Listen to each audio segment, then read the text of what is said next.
Alright, so I finally had the time to sit down and play Fire Emblem Three Houses after a long hiatus of just going to a convention, getting stuff ready for school, and now finally being in school.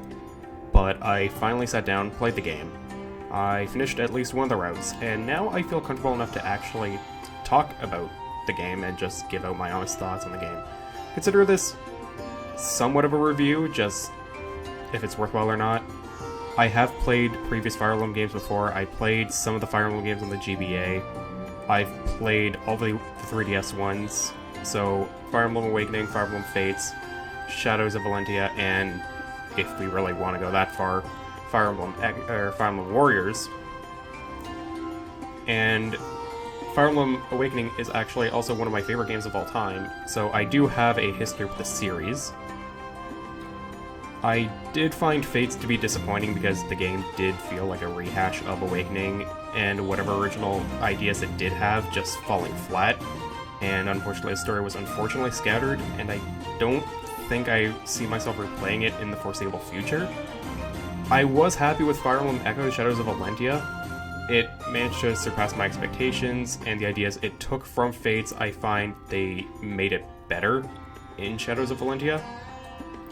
And the expanded story was well done too. Berkut's voice actor really nailed it, I find. It's a really good story.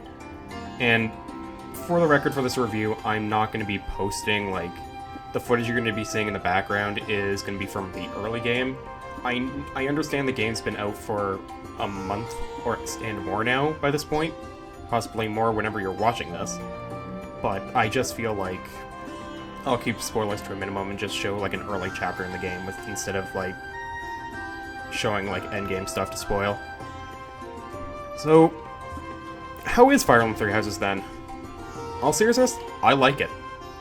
Which is funny because for the longest time I was not hyped for this game at all.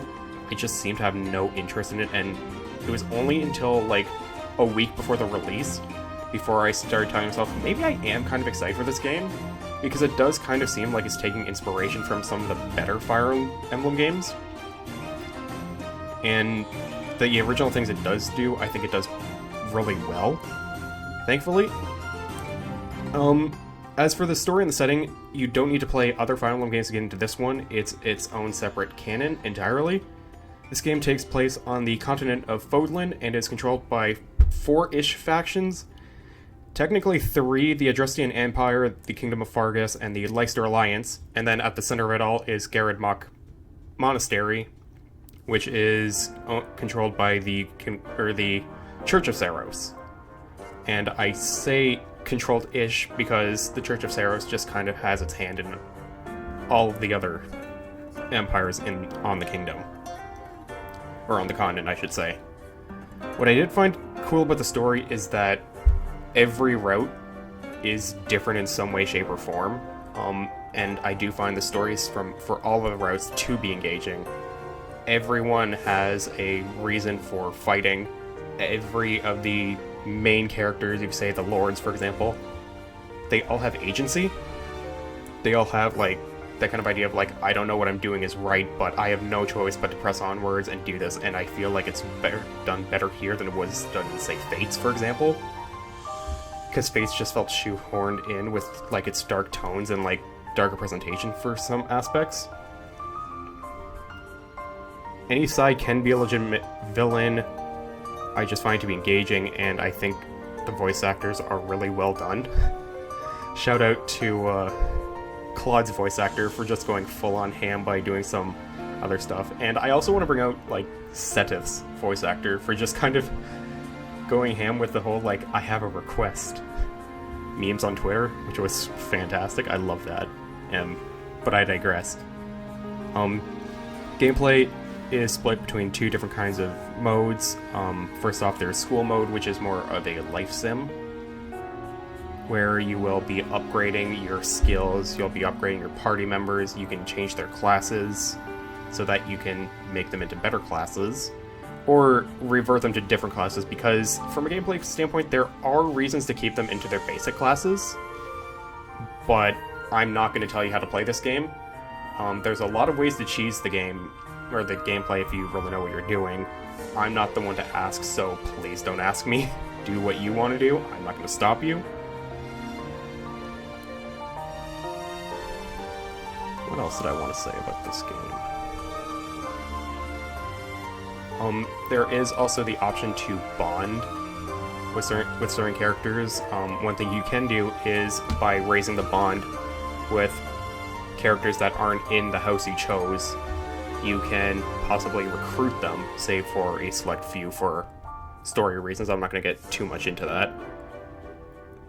There's also tea time for if you really want to boost up the level of the connection level between you and another one of your party members.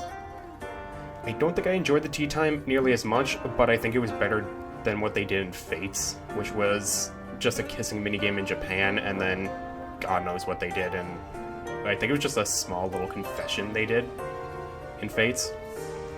I'm really ragging on Fates right now, but I think it's justified, but you might. If you like Fates, let me know, and tell me why you like Fire Emblem Fates. I'd be happy to hear it. But back to Three Houses. There's also the classic old gameplay of turn-based RPG that is Fire Emblem that I think is the meat and bones.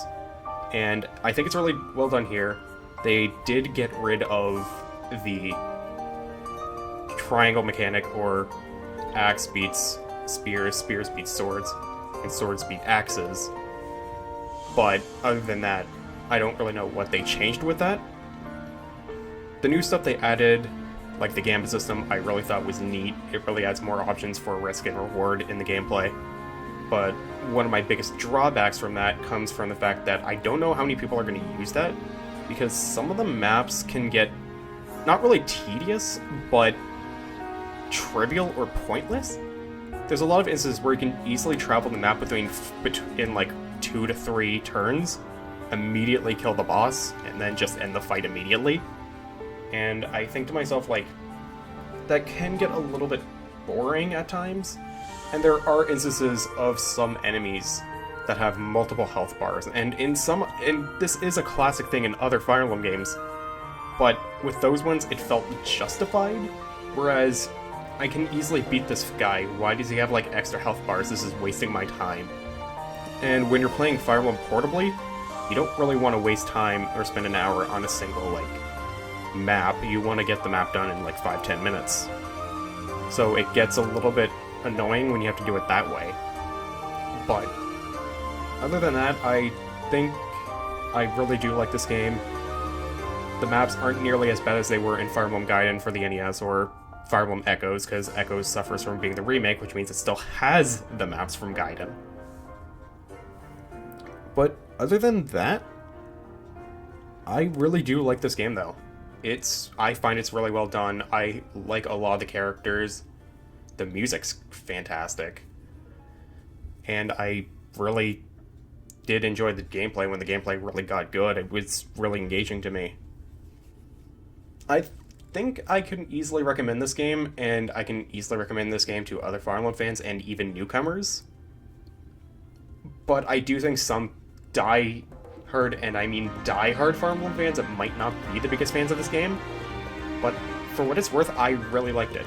I'm like Fire Emblem, even if I like it casually, I still really like the series. And I thought it was good. I think that's everything today. And I will see you guys next time for whatever's coming up. And I will see you guys next time. And actually, while I'm at it, let me know what you guys think of Fire Emblem Three Houses in the comments. Okay? See you guys next time.